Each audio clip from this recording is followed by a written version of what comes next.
भाजपच्या कबरीवरून वाद सुरू आहे, नेमकं काही नेते म्हणतात उकडून टाकावी, काय म्हणतायत? मी त्याबद्दल काल माझी तुम्ही मुलाखत बघितली का?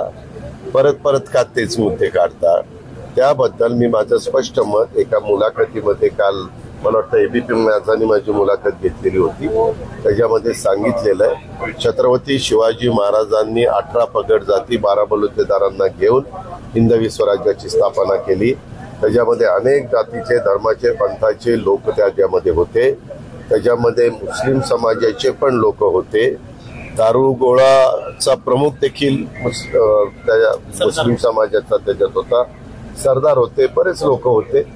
आणि त्याच्यामुळं शिवाजी महाराजांच्या सारख्या युगपुरुषाचं नाव घ्यायचं.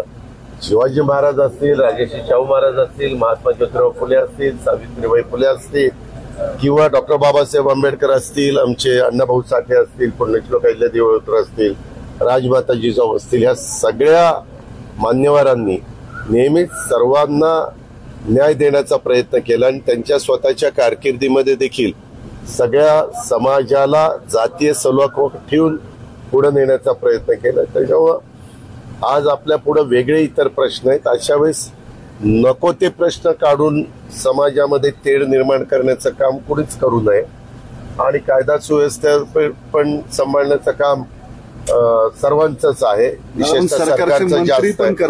म्हणूनच मी काल सांगितलं ना की आम्ही सगळ्यांनी माझ्यासहित सगळ्यांनी केलं पाहिजे. आता माझ्या मंत्र्यांनी केलं तर मी माझ्या मंत्र्यांना सांगितलं, इतर मंत्र्यांनी केलं तर आम्ही देवेंद्रजींच्या किंवा एकनाथरावजींच्या कानावर घालू.